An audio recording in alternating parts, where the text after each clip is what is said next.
मेरे भैया अर्धभाग कौशल्य दीना, जो संपूर्ण हविति खीर थी उसका आधा भाग महाराज दशरथ ने कौशल्या को दे दिया। कौशल्या को क्यों दिया? कौशल्या को इसलिए दिया, रानियां तो 3 थी।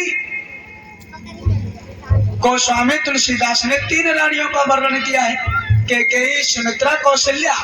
और जगदीशानंद रामायण में लिखा गया है महाराज दशरथ की 760 रानी थी। मेरे भैया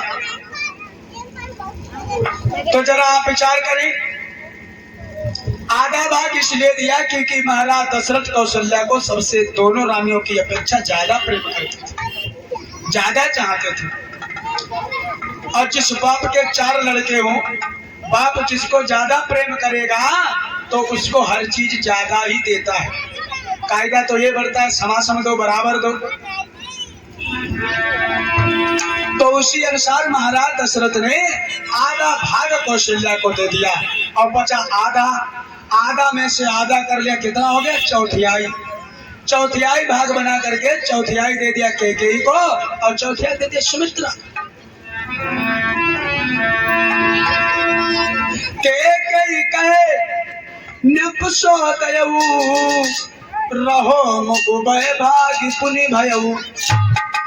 बचा हुआ भाग दोनों रानियों को दे दिया।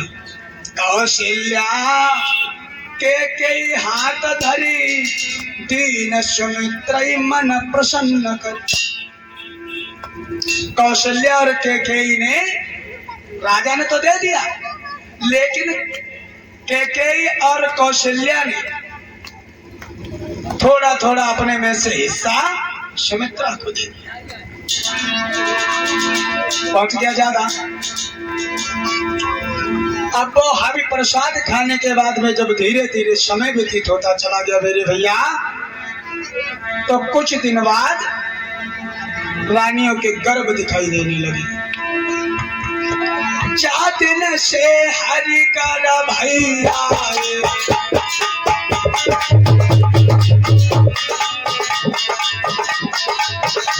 दिन से हरि कर भैया सकल लोक संपत्ति सब छाए।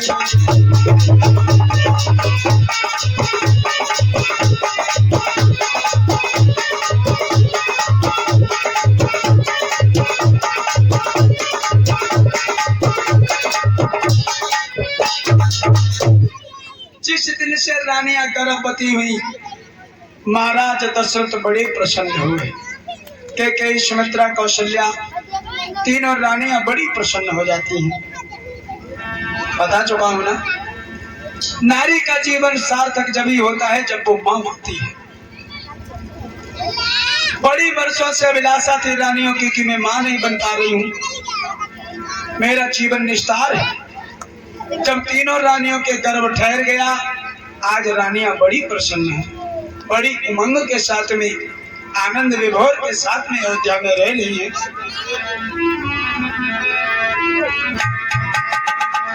मंदिर मां सब राजै रानी शोभाशील तेज की खान।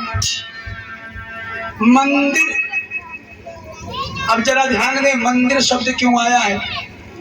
क्योंकि जहाँ साक्षात परम पिता परमात्मा अवतार ले रहे हो तो वो घर वैसे भी मंदिर बन जाता है। ये जगह की विशेषता होती है, स्थान की विशेषता होती है। स्थान जो खाली पड़ा रहे, उसे कोई देखने भागने वाला ना हो, तो आराम से जाओ, चाहे मर्यादा पुरुषोत्तम श्री राम की मूर्ति रख करके बैठ जाओ, चाहे बजरंग बली की मूर्ति रख दो। बोले तुम बस मूर्ति रख दो, फिर कोई गवर्नमेंट में तब नहीं है जो हमें हटा दे, फिर वो मूर्ति हो गई तो हो ही गई।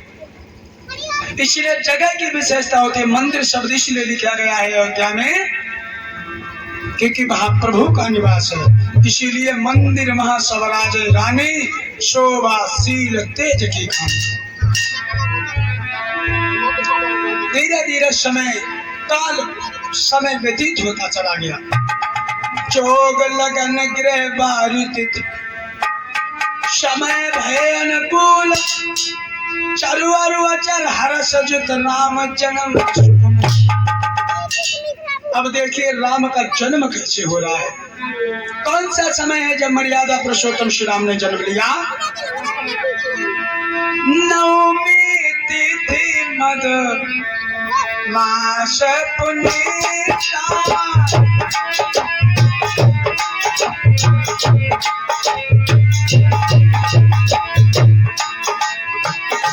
नवमी तिथि मद मास पुनीता, शुक्ल पक्ष अब चिरहरि प्रीता।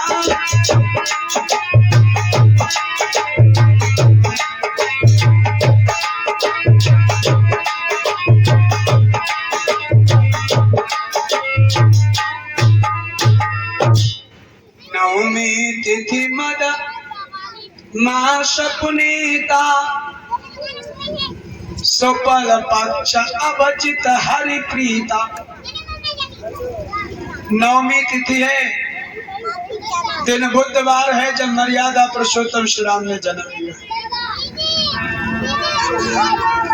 चैत का महीना है। अब जरा ध्यान दें श्रोताओं,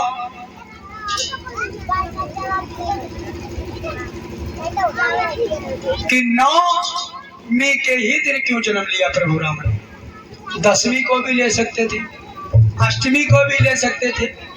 नवमी को इसलिए लिया कि नवमी जो है तो पूर्ण ब्रह्म शब्द है।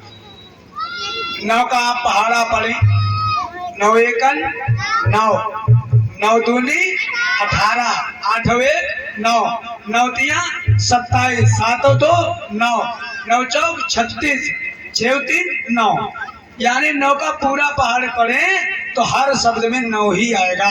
इसलिए 9 जो है वो पार ब्रह्म है, पूर्ण रूप है। इसीलिए मर्यादा पुरुषोत्तम श्री राम ने नवमी के दिन जन्म लिया। अब महीना कौन सा है? चैत का।